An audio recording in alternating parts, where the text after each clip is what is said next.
actual video, I just want to mention that I do not have a cause of death. I repeat, I do not have a cause of death. The toxicology report will not be in for another 6 to 8 weeks. And so again, nobody has a cause of death. Now, when this story first broke, I thought I could be wrong. You guys can let me know down below. But I thought I heard them say that there was no foul play, no break-in, he wasn't murdered, there was no alcohol or pills or anything like that. But 2 days ago, I was going through my DVR and there was a TMZ story this week, and I was watching it and then I had to rewind it, watch it again, rewind it, and watch it again. And in my mind, I'm saying to myself, did I miss that fact the first time around? I don't know. But now we are still at it's no foul play, no one broke in, he was not murdered. But now I'm hearing that they found medication bottles. One was an antidepressant and another one was for painkillers. Now, for those who do not know, Matthew Perry had a very bad opiate addiction, drug addiction, pills, painkillers, aka Vicodin. But he was sober and he was on, this path on helping other people who had addiction and everything else. So me hearing, that there was painkillers and antidepressants, you just don't know, right? I think again we're all just patiently waiting for that toxicology report. But for those who do not know, earlier that day he actually went out to play pickleball. Now, whatever time length he usually plays pickleball, this day it was cut short. Now, whether he was having chest pains or whether he was tired or maybe he felt like he was getting sick, I don't know, but something made him cut short and he wanted to go home. He went home. He sent his assistant out for some errands, and the time she got back, she found him in the water floating. Initially I thought a heart attack. You were fine, he was talking, he was this, he was that, and then just, gone the next minute. I don't know. The only thing that gives me comfort a little bit is the factor that a doctor was saying that, a lot of people are leaning towards a heart attack because it was anything else. The moment he hit the water and he couldn't breathe, his body would initially have reacted. He would have snapped out of it or whatever, But then I also have in the back of my mind that if he was sober and if they did find painkillers, a lot of times people pick up where they left off. So again, if you're used to taking 20 pills, you start off with 20 pills, but you have to be careful because now your body is sober. The stupid airplane, all those toxins are out of your body. You have officially detoxed, so your body does not need the amount your body usually needed, if that makes sense. So a lot of times people who are sober and they go back to their drug of choice, they usually pick up where they left off, and that's where they usually kill themselves, if that makes any sense. But at this prompt moment, we do not know. I do know again he was on his road to recovery. He's been clean for a while, and he was set on helping other people with addiction. In one of his last interviews, he said he did not want to be known for that guy being on Friends. He wanted to be known for helping people, for changing someone else's life. So, with all that being said, let me know down below if you were a fan of Friends. I can't say if I was a fan of Friends or not, because when Friends came out, right, it came out like in 1994. I was 14 years old. I had a lot of friends that watched Friends. I did not. There was times I would call my friends when Friends would be on, and they would be completely silent until commercial, or my friends would have to call me during commercial. So, I didn't start watching Friends. I decided to watch Friends after it went off the air, and even then, I don't think I finished the series completely. But Friends is always on TV. It's somewhere always on TV, right? So I probably have watched enough to know what happened, who dated who married who. When Phoebe had the babies, like, I know who she had the babies for. Like, I know enough. I think we can all say that Friends was pretty cool. I think we all wished that we lived in apartment building that have this awesome group of friends that had this incredible bond. But then as you get older, and if you ever lived in an apartment building, you know that shit is not reality. The chances of you finding that many friends and all of y'all getting along is, first of all, if you find it, it's amazing. But I have lived in apartment buildings, and you're lucky if I know more than 3 people in my building. I don't know. But overall, Friends was funny. I can sit here and think of a couple of I don't know the names of the episodes, but I can sit here and think of a couple of them that really had me in tears. I have to admit that we had our funny moments. So let's stop talking and let's get to. So Matthew Langford Perry was born on August 19, 1969, and died on October 28th, 2023.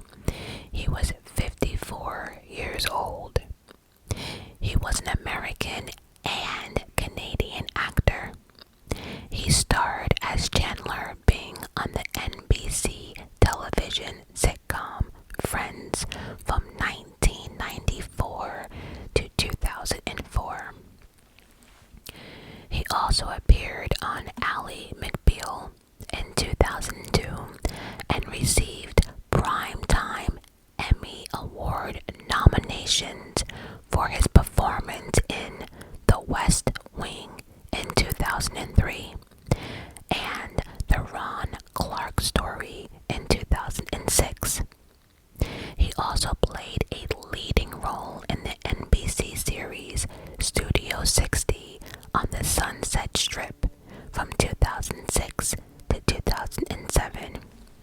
He also became known for his leading film roles in Fools Rush In 1997, Almost Heroes in 1998, Three to Tango in 1999, The Whole 9 Yards 2000, and Serving Sarah 2002.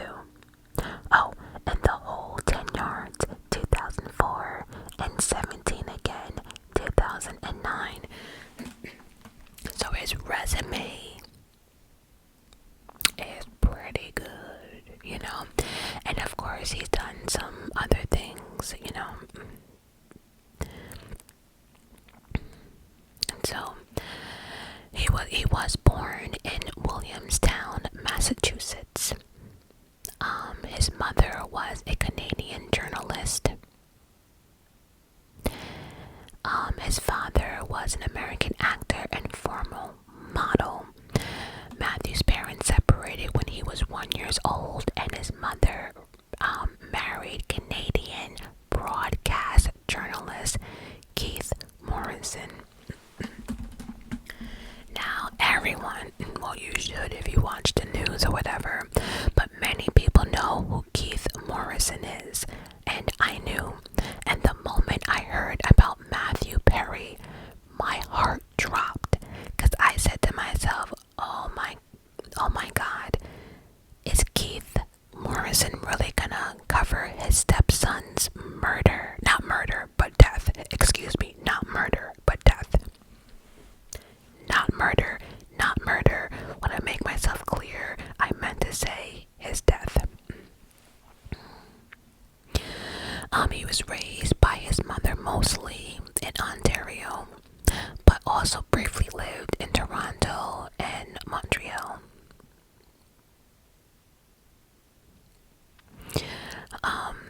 By the age of 10, Matthew started misbehaving.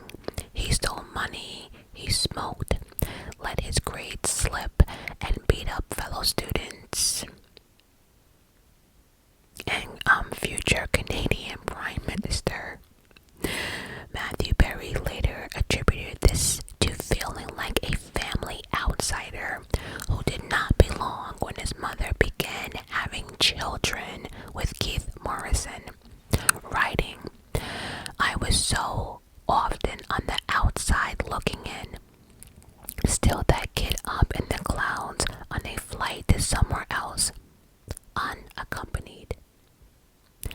So, because of all that in his feelings, he began drinking alcohol at the age of 14 and was drinking every day by the age of 18. Perry also practiced tennis, often for 10 hours per day, and became a top-ranked junior player in Canada with the possibility of a tennis career. However, at 15, he moved with his father, his biological father, in Los Angeles, and that's where he found out that competition was a lot tougher. Then after that, at 15, he started acting, went to school for acting, and then decided to take classes in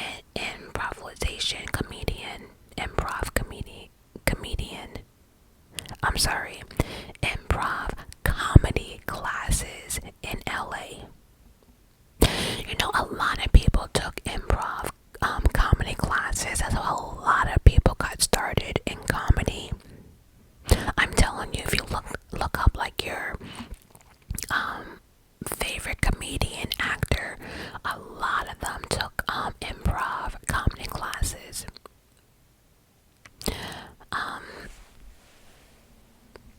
Yeah, and a lot of them ended up, because of that, ended up on SNL. There you go.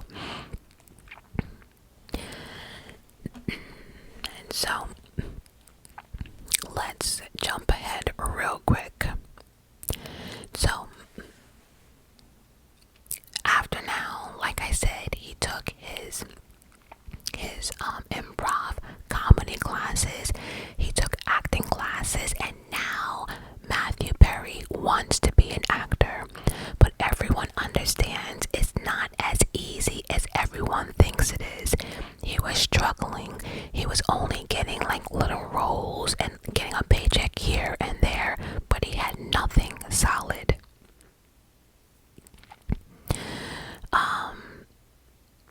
So shortly after moving to LA, he began to make guest appearances on not necessarily the news, Charles in Charge, Silver Spoons, and so on and so forth.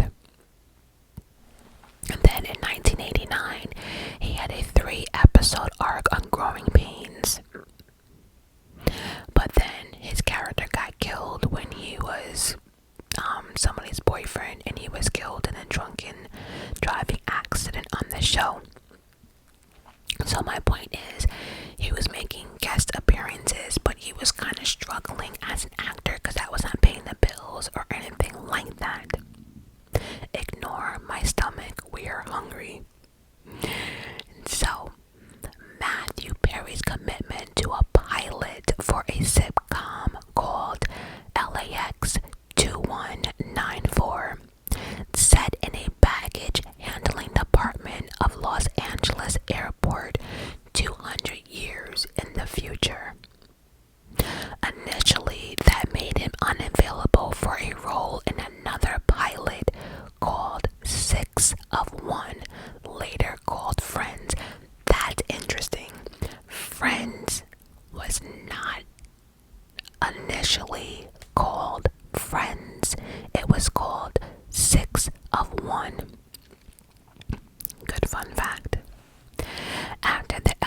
62194 pilot fell through.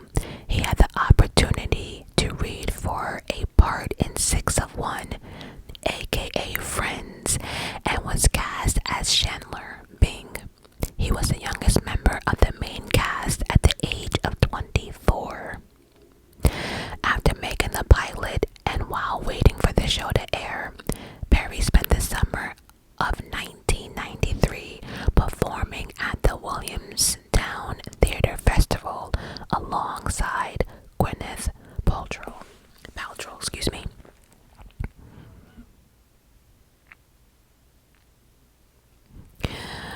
Friends was hugely successful, as many of you know, and it made Matthew an international celebrity. By 2002, he and his co-stars of Friends, they were making $1 million per episode. I want you guys to listen real carefully. $1 million per episode. I kid you not. When this story dropped about how much the actors from Friends made, people lost their shit.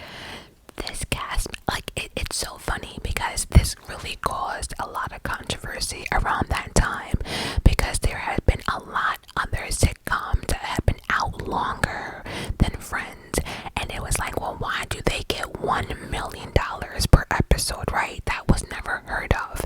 It was not heard of.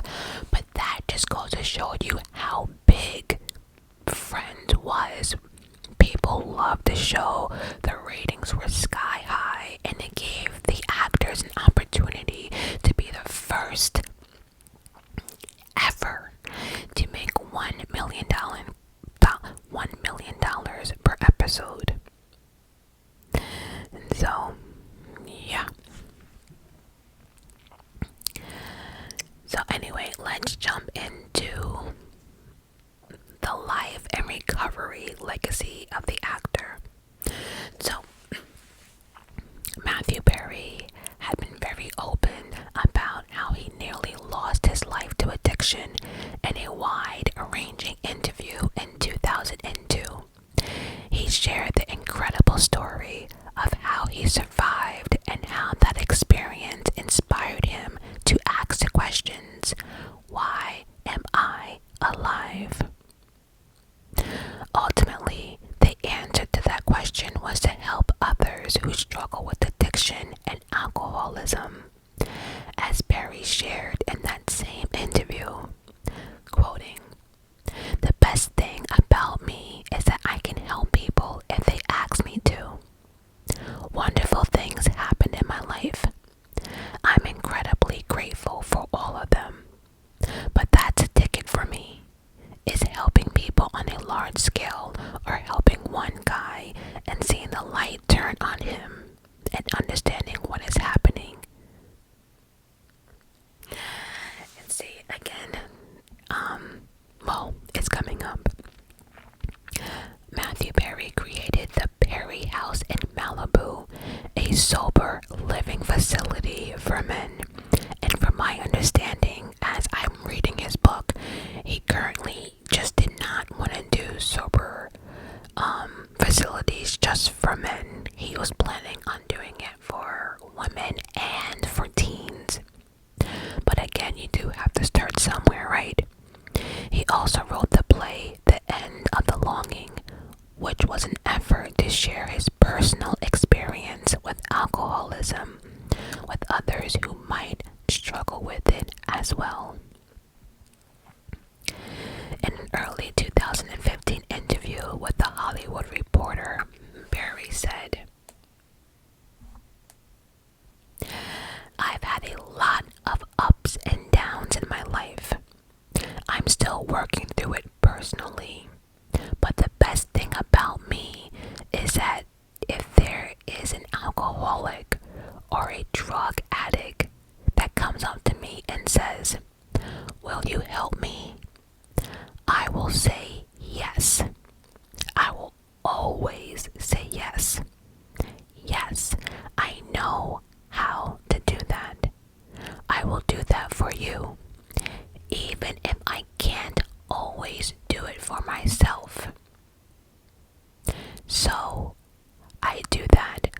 whenever I can, in groups or one by one. That last line hit hard. Again, if you know, you know. That's what Patreon's for. But like him saying, you know, will you help me? I will always say yes. I will do that for you, even if I can't do it for myself.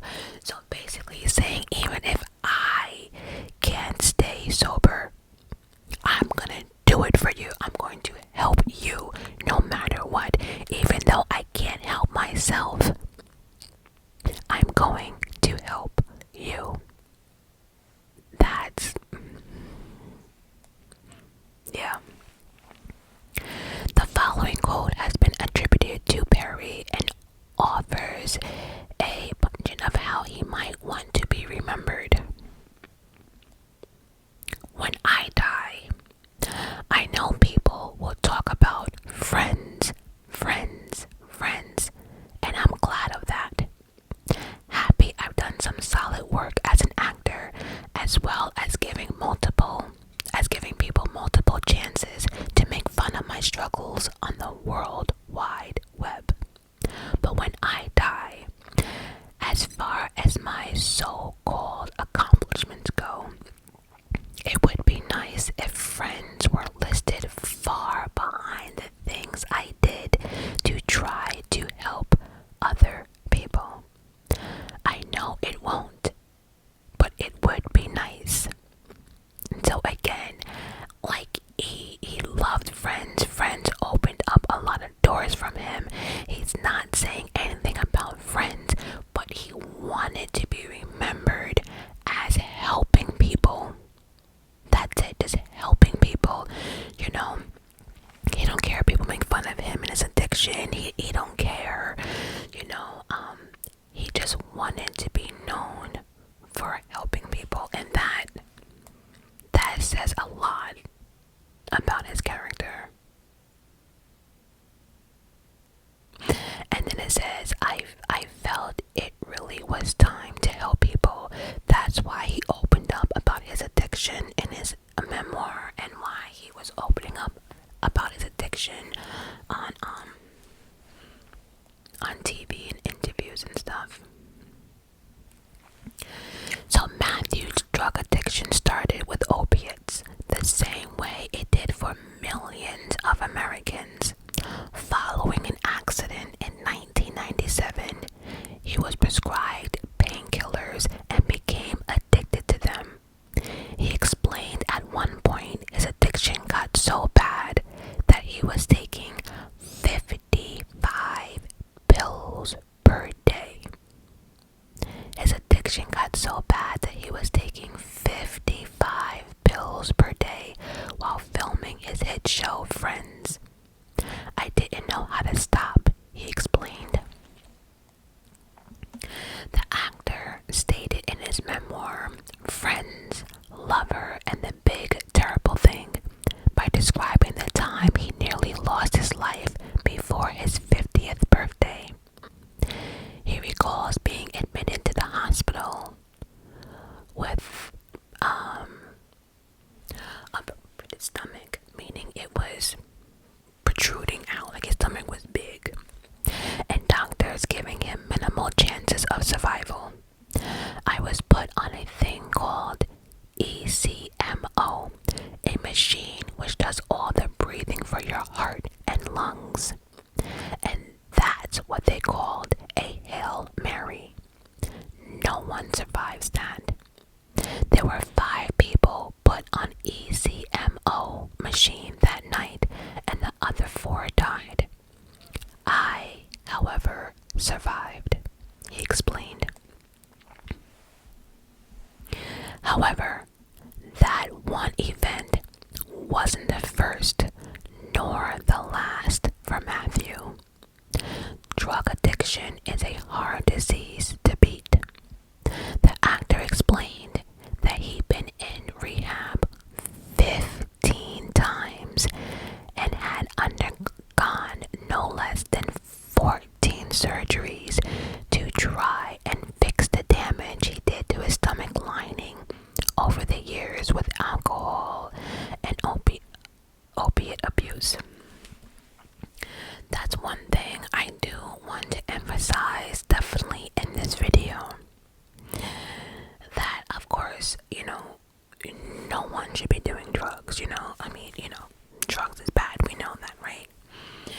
But one thing I think people fail to realize is that if you are a drug addict, right, and then you decide to get clean and sober and stop, that does not mean down the line you're not gonna have health issues because of your drug use.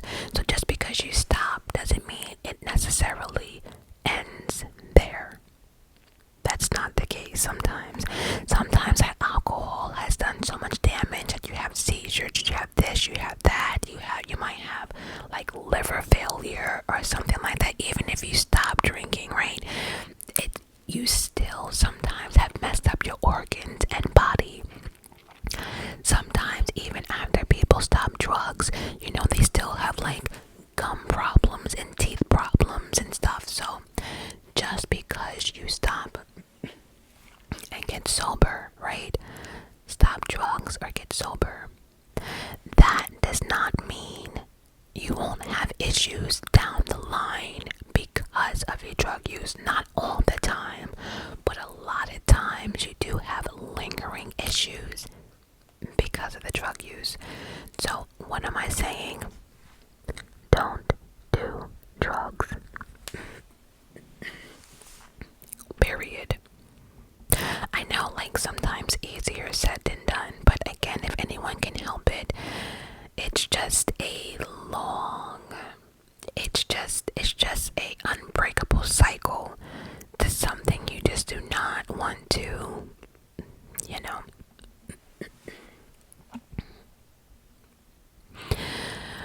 In the interview, we also learned more about how fellow friends, cast members tried to support him throughout the years.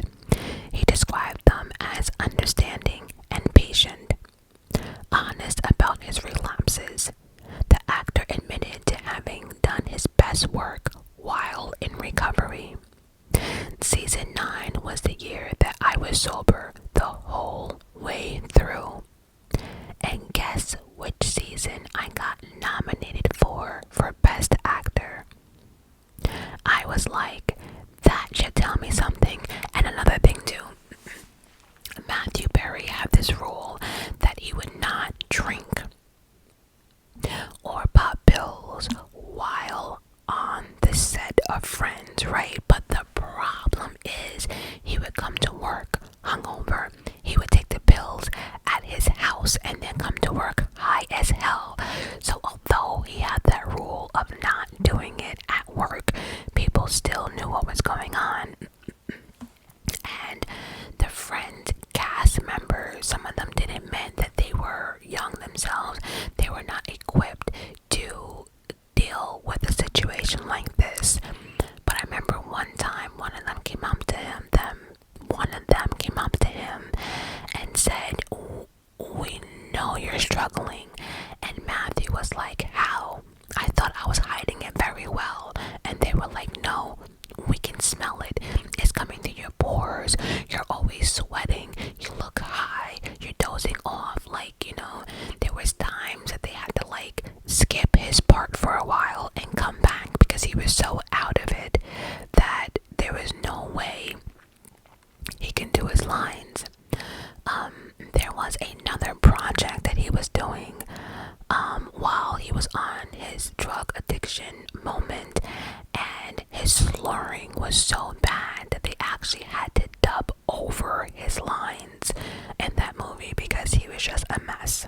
And so, but the friends,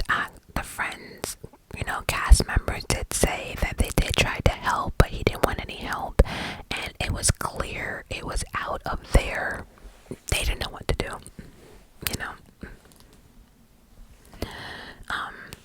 Despite the challenges he faced, the star decided to share his journey, however harrowing, with the public public in the hopes that it would help other people dealing with the same. I say in the book that if I did die, it would shock people, but it wouldn't surprise anybody. That hit me hard. Again, I say in the book that if I did die, it would shock people, but it wouldn't surprise anybody. And I think that's how we felt with a couple of our Hollywood stars that have passed away with drugs, you know, like Whitney Houston. You know, we were shocked, but we weren't surprised. You know, a lot of people who knew Prince, if anyone knew about Prince's, you know, drug addiction, again, we were shocked, but not surprised. Michael Jackson, shocked, but not surprised. You know what I mean? Especially when you're a celebrity, you know, your whole life is broadcast, so.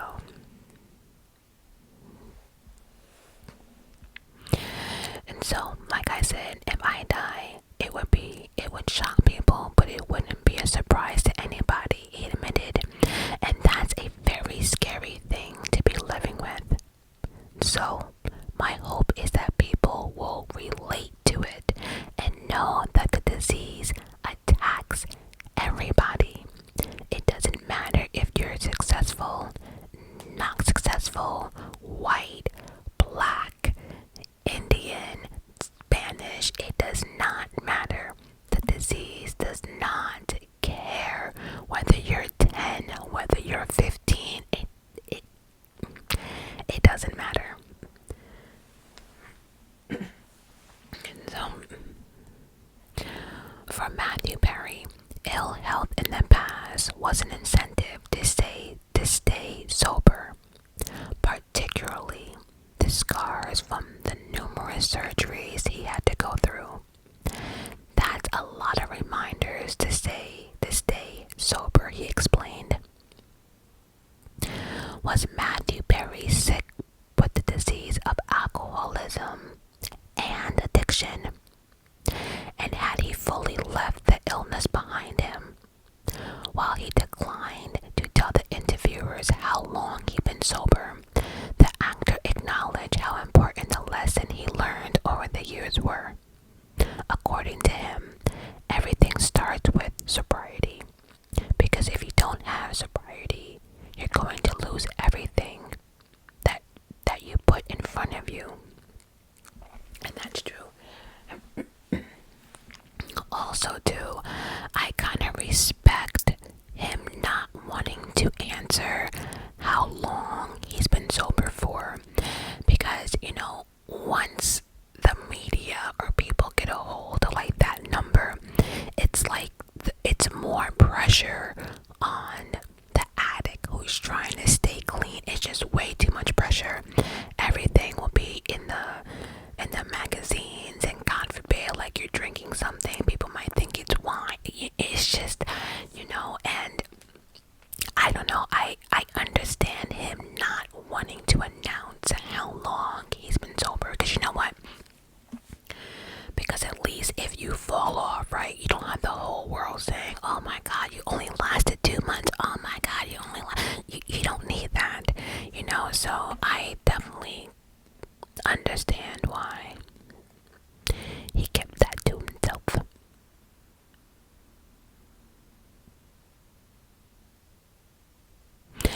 As someone who had many relapses and had to start his sobriety journey over, the actor emphasized how important the lesson he learned over the years were. Your sobriety date changes, but that's all that changes. You know everything you knew from before. And as long as you were able to fight your way back without dying, you learned a lot. And that's actually true.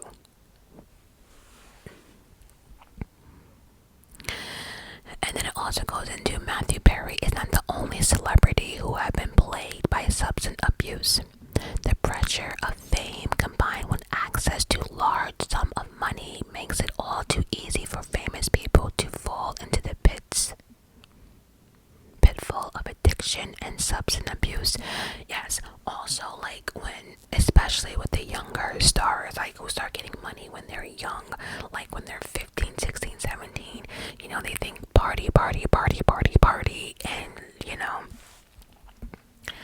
But yeah, I don't know if it's in this article, but we have to remember at one point he was only making 22,000. I'm saying only, like it's, but he was making 22,000 an episode when Friends first started, and the time that Friends ended, he was making $1.1 million per episode. Just think about that. I have no idea how many episodes there are in one season of Friends, but do the math. That's easy money. And the episodes are what, 30 minutes long?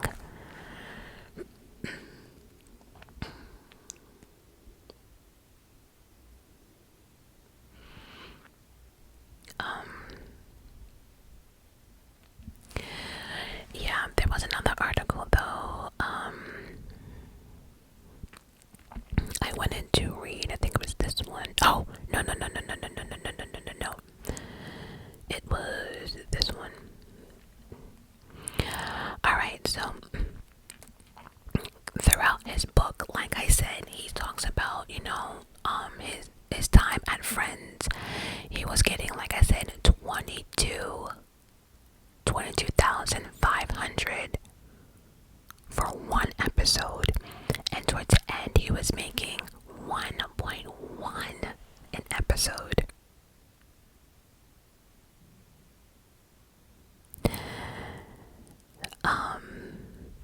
That's crazy. That's crazy. He also goes into other financial decisions he made in his life. He bought a $20 million apartment because Bruce Wayne lived in such an apartment in The Dark Knight.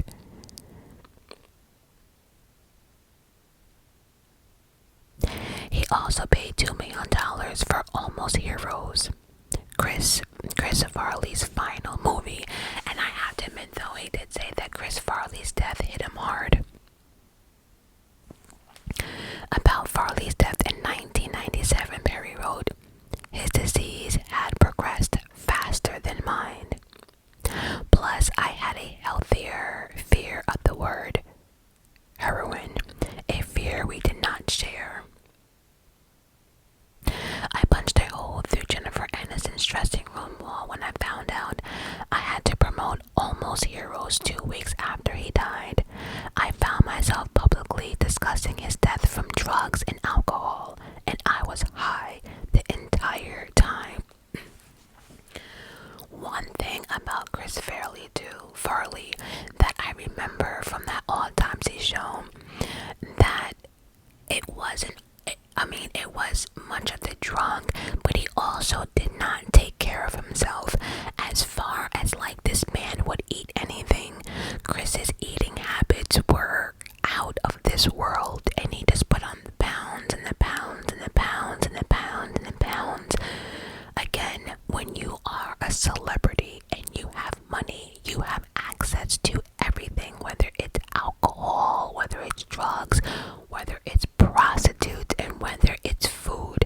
You have access to so much, and many people, if you are rich and a celebrity, will tell you no. So that's why it's always good to have someone in your group that is strong enough to say, "What the fuck are you doing?" You know?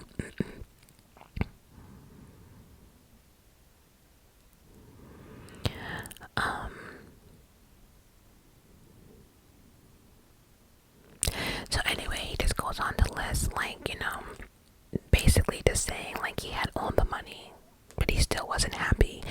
You know, he also said that, you know, his fame on Friends, like the excitement of like landing a new job and all this stuff, that lasted for him only 8 months. It wasn't enough. He needed more and more and more. He needed more excitement. You know, he went from being broke and struggling to now being on a hit show that's making him like, you know, all this money.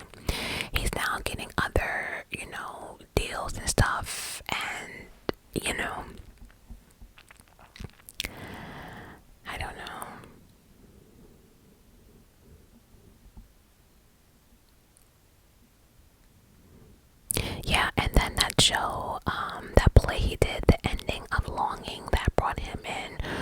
was 600,000. So, in many other chapters, Matthew Perry recalls his fear of abandonment. By the way, he was never married and he never had any children, which resulted in his ending most romantic relationship before the woman would have the chance to leave. So he's one of those people that was like, okay, if he felt as if like the relationship was going wrong, he would dump you before you can dump him. So again, he had fear of abandonment, which resulted in his ending most romantic relationships before the woman would have the chance to do so. That was the case with Julia Roberts, who he began his flirting with via fax before it turned into a full-blown romance. He also recounted going on a date with Cameron Diaz, who he claimed got stoned and accidentally punched him in the face. Plus, the summer before Friends premiered, he randomly made out with Gwyneth Paltrow inside a closet in Williamstown, Massachusetts. During Fool's Rush In, Perry wrote that Salma Hayek said, "Let's just spoon a little bit," in order to bond their characters. He also said our long-winded ideas weren't always helpful.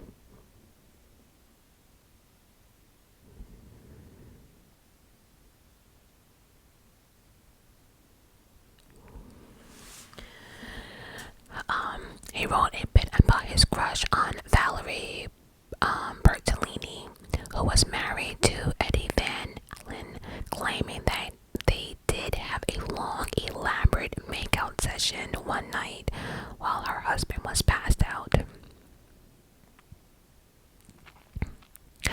Alright, so what was happening on Friends during all of this, right? The book also includes numerous Friends secrets, including the fact that when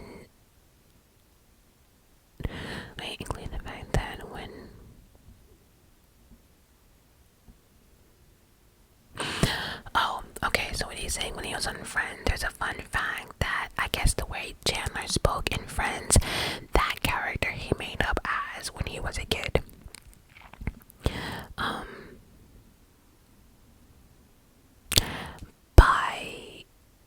So the secrets include the fact that when he was a kid, Barry actually created the Chandler Speak that would later become so famous as a way to make people laugh. By the second half of the series, he had to beg the producers to ditch it, along with the sweater vests.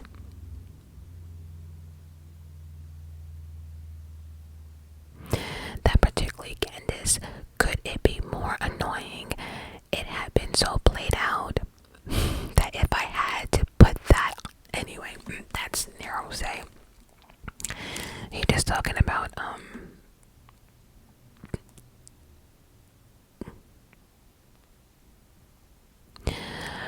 he wrote that viewers.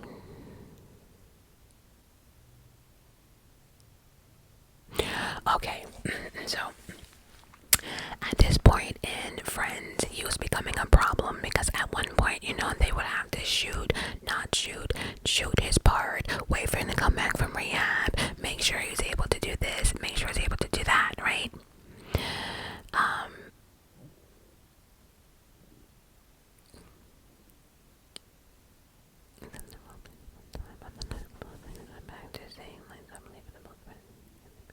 Okay. Just wanted to make sure I didn't skip nothing. So he wrote that viewers can track the trajectory of his addiction from his weight. When I'm carrying weight, it's alcohol. When I'm skinny, it's pills. When I have a goatee, it's lots of pills. My back is hurting. I've been filming my Patreon all day. As you can hear my stomach, I am hungry. During season 7, he was living in his sober home and was driven by the center to and from set each day, including the day he filmed Monica and Chandler's wedding. In between season 8 and rehab and the entire world knew. So at the first table read back, he was the first to crack a joke about it when all eyes were on him. So at the end of the day, like he said, he knew everyone knew he went to rehab. When he came back, everyone was staring at him. So instead of people making fun of him, he made fun of himself, making other people, comfortable. And after everyone felt comfortable, he goes, okay, let's start now. Let's start to work. And so that was season 8 and 9. Season 9 was the only season he was fully sober for, and was the only time he was nominated for an Emmy for the show.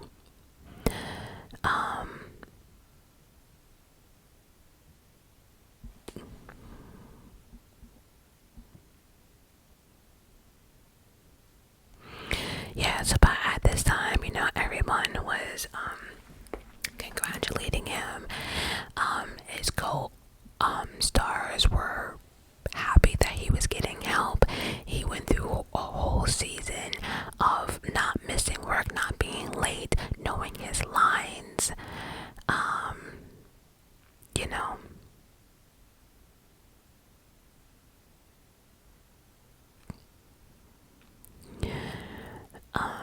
So anyway, I don't really want. I'm not gonna read this next part because if no one watched Friends, this part would be pointless to anyone. So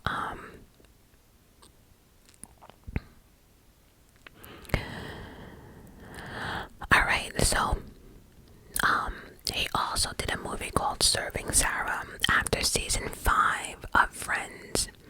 Barry's friends, cast and crew, Jennifer Aniston alone, and later others approached him and told him that they knew what was going on. They wanted to help. He wanted out, so he told his manager he needed to do a movie. And so, by season 5 of Friends, everyone knew that things were getting out of control, and they decided to approach him. They were having interventions and all types of stuff. So first Jennifer Aniston alone, and later others, little by little, started coming up to him, informing him of what was going on. And again, he thought he was doing a good job hiding it, but like I said, they can smell it. They saw it. He was sweating. I also want to point out that he had a big crush on Jennifer Aniston. He said that anytime she would come in, he would just melt. He just was so in love with her. So anyway, as his co-workers are talking to him on season 5, they wanted to help. He wanted out. So he told his manager, listen, we need to put Friends on hold for a minute. I need to do a movie. And so he booked Serving Sarah, which was filming in Dallas. At the time, he was taking methadone to help with his Vicodin habit, Xanax, cocaine, and drinking a full quart of vodka a day. He later had to dub all of his lines in a voiceover for the movie because his speech was so slurred. And I think I mentioned that earlier in the video. Matthew then went to detox center, and the movie had to pause. A move he was later sued for, and for which he had to pay almost $650,000. A small price to save my life, he wrote. After Barry's colon exploded, do you hear my stomach? Shut up, we will eat. I know, sorry y'all. Just ignore it, it is what it is. After Barry's colon exploded in 2018, he had to have a colostomy bag. He was prescribed opiates, which were the reason his colon exploded in the first place. Barry was living at home with a sober companion and a nurse, but was no longer getting high from the amount of drugs he was given. He then turned to a drug dealer to buy Oxy. The street pills were something like $75 per pill, so I was giving the guy $3,000 at a time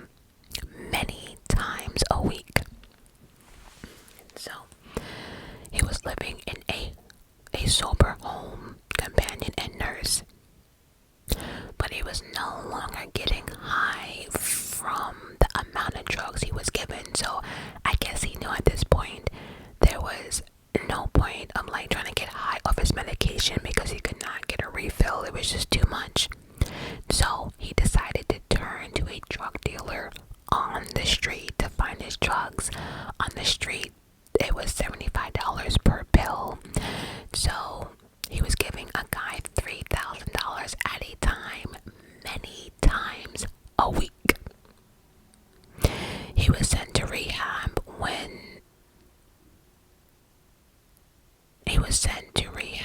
on 14 milligrams of Ativan and 60 milligrams of Oxy.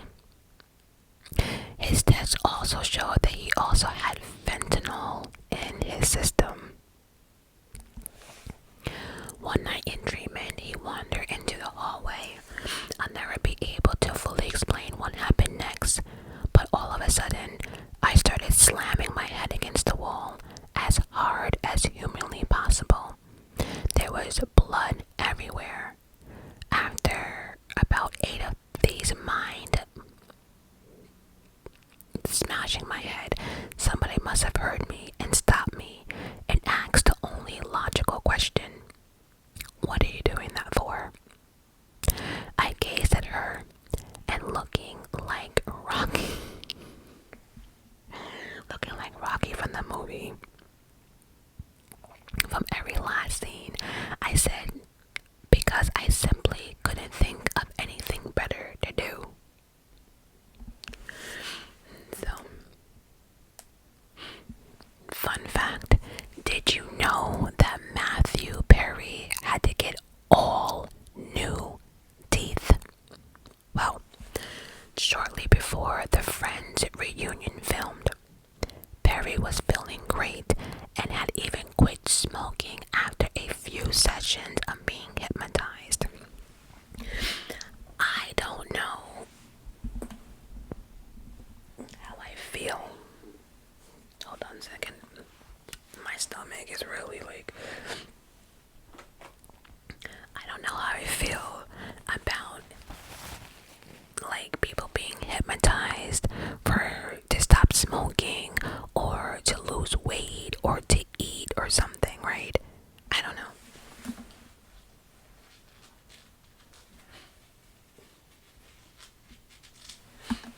Because my whole thing is like, how do you not know, like after you've been hypnotized, right? How do you not know that like anytime somebody like slams the door, you're not barking like a dog?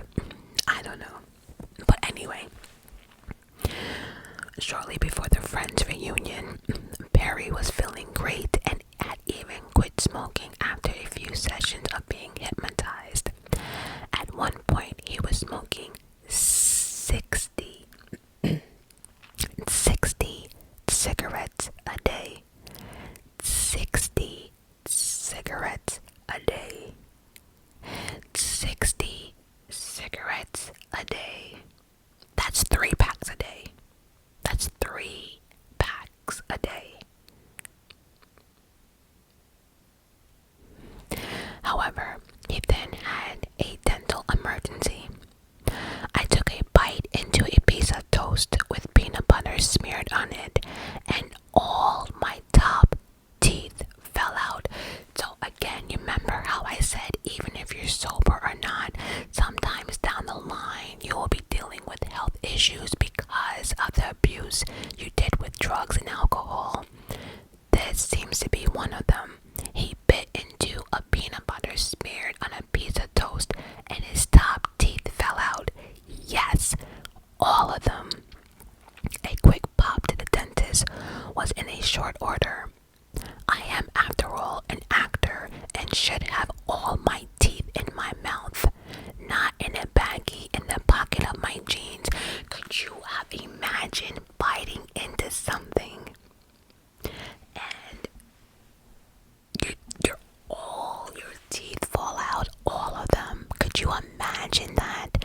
Like, talk about freaking the fuck out. But disaster struck and major work was needed. The dentist